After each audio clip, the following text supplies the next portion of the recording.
तो इसके विषय में बताता है कि उस सतलोक के अंदर गरीबदास साहिब जी कह रहे शंखों लहर मेहर की उपजे और कहर नहीं जा कोई दुख है नहीं। अपने आत्मा आप यहाँ आए हुए हो, सतलोक आश्रम बरवाला जिला हिसार हरियाणा में, चाहे कोई 4 दिन से आ रहा है, कोई 10 दिन से, कोई 2 दिन से। अब यहाँ क्या दिक्कत है आपको? वो जानबूझ के अपने स्वभाववश कोई प्रॉब्लम पैदा करो, वह दूसरी बात है। किसी के साथ खसो तो यहाँ को बैठ गया, मैं बैठूंगा। यह धरती सारी एक जैसी है, एक जैसे मैट बिछ रहे, कितना चद्दर बिछा और लेट जाओ, बना बनाया खाना मिल रहा है। परमात्मा ने अपने बच्चों के लिए दूध की नदी बहा रखी और यहाँ पर सारे सदा व्रत खोल रखा, चाह की केटली भर के दर रखी, अड़ाओ गिलास पियो गटगट की तब बैठ के। तो यहाँ आपने यहाँ क्या दुख है, क्या द्वेष है किसके साथ? तो वहां सतलोक की ये मिनी रिहर्सल है। वो वाला सुख तो यहाँ स्वप्न में भी नहीं है, लेकिन उसकी रिहर्सल है ये।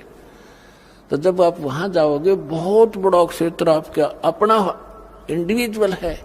जैसे यहाँ प्रत्येक का स्वभाव है, बड़ी कोठी हो, आगे लान हो, उसमें तालाब बना हुआ हो, कहीं फुहारे चल रहे हो, बाग बगीचे हो, और अंगूरों की बेल लगी हो, कभी घूमते घूमते खा लें, वहां सैर सपट्टा करें, कभी तालाब में नहा लें, बैठ के गप्पे मारें कितना बैठ। तो ये यहाँ का किया हुआ तुम्हें वहां मिलेगा। अब स्टूडेंट है मनुष्य जीवन प्राप्त प्राणी, और जो स्टूडेंट यहाँ की ये कर रहा है, यहाँ की संपत्ति जोड़ने में लग गया, वो विद्यार्थी नहीं है, वो भक्त नहीं है। आपको जो आवश्यक वस्तुएं हैं वो बनाओ। गर्मी सर्दी से बचने के लिए मकान की आवश्यकता बनाओ। जैसा आपकी सुविधा भगवान ने आपको प्रारंभ में दिया उतना ही बनाओ, ज्यादा नहीं।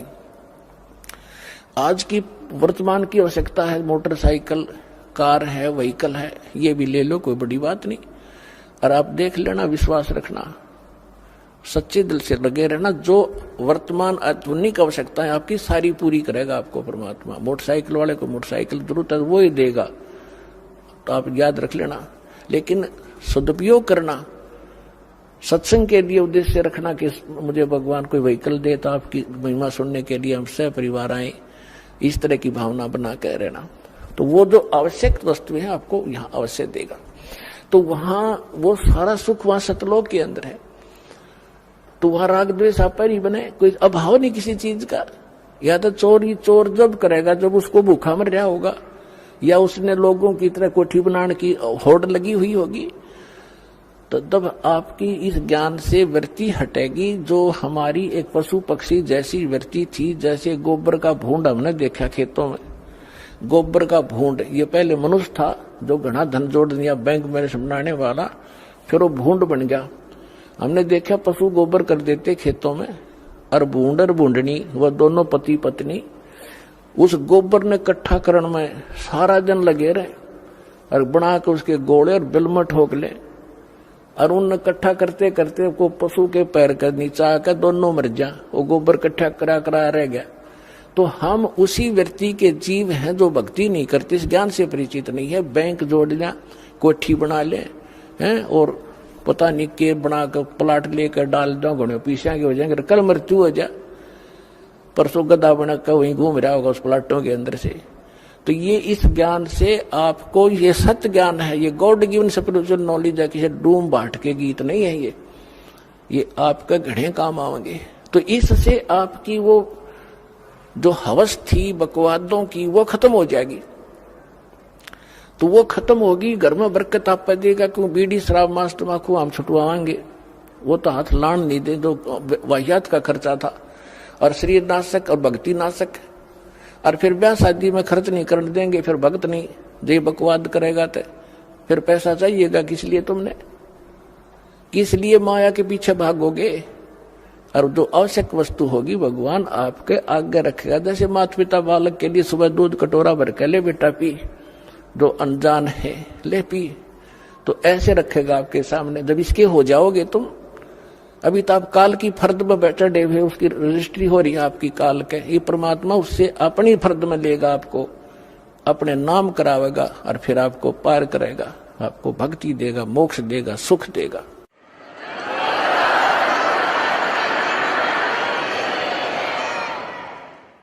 तो परमात्मा क्या बताते हैं, इस गंदे लोक में आपने कितने जन्म खो दिए धक्के खा के।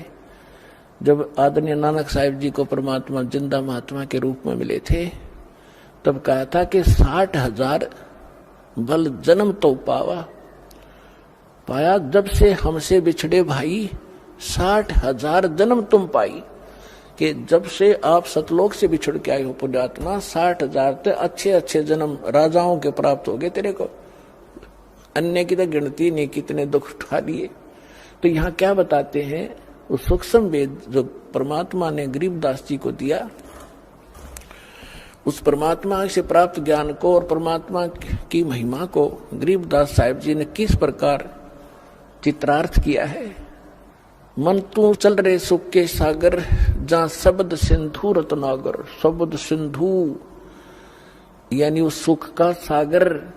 अब समुद्र में जब जहाज चला जाए समुद्री, रात के समय चला और पहुंच गया 200 किलोमीटर, उसके बाद समुद्र में और जहाज या जल, उस जल के अतिरिक्त कुछ नहीं दिखाई देता।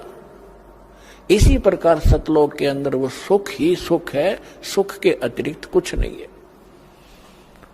तो हम वहां जाने की ट्रेनिंग और वहां जाने की ये आपको पासपोर्ट बनाते हैं यहाँ पर कि आपकी मृत्यु यहाँ तो होगी। या तो आपने भी पता है, कोई ना मानने वह तो मूर्ख ही होगा कि मरा को नहीं। वो दूसरी बात है, अभी ना मरे तो सभी की इच्छा है, लेकिन मरो तो गए अंत में। और जिस संपत्ति को अपना मानने बैठे हो, परिवार को यूं आपका नहीं है। आपकी मृत्यु के बाद बनवाना आप नाइजीरिया में जन्म लोगे और बच्चे इंडिया में, तो आपके कहां से हुए? काल ने रोल मार रखी, आपकी अक्ल मार रखी हमारी। तो इस परमात्मा ने हमें रोशनी दी है, ज्ञान दिया है, इसको आधार बना कर जीना पड़ेगा अपने। तो यहां से तो मृत्यु होगी, फिर क्यों ना आशा वहां जाने की लगाएं, इन बच्चों से हटाएं। क्योंकि जब तक हम बच्चों के साथ हैं, हम अपना कर्तव्य पूरा करें जो इनकी प्रति है। लेकिन ये आशा रखें ये अपने नहीं है, ये एक मालिक के बच्चे हैं, धनी के हैं, हमारी सेवा दी है, हम सेवा करेंगे इनकी। धनी के बच्चों की सेवा नहीं करता वो भी दोषी, फिर वो नौकरी से निकाल दिया जाता। इस तरह आप अपने इस जीवन को इस आधार से रखो और फिर यहां से चलने मृत्यु के समय ये रहे कि परमात्मा ने भी, सब संतों ने बताया और भगवान ने बताया, और ये दास आज गुणगार है वही की वो, तो ये झूठ नहीं हो सकती। तो इस मन पापी को यही रहने की आदत पड़ी हुई है, इसकी ये वृत्ति हटाकर वहां जोड़ो। और जहां आशा ता बासा होई, मन कर वचन सुमरियो सोई। अब जहां की आस बना के जीवांगे वहीं अगला कदम वहीं पर होगा आपका। तो इस ज्ञान से आप दृढ़ हो जाओगे। ये ज्ञान किसी हीर से स्टोरी नहीं है, ये परमात्मा का दिया ज्ञान है, ये झूठ नहीं है, ये सत्य मानना।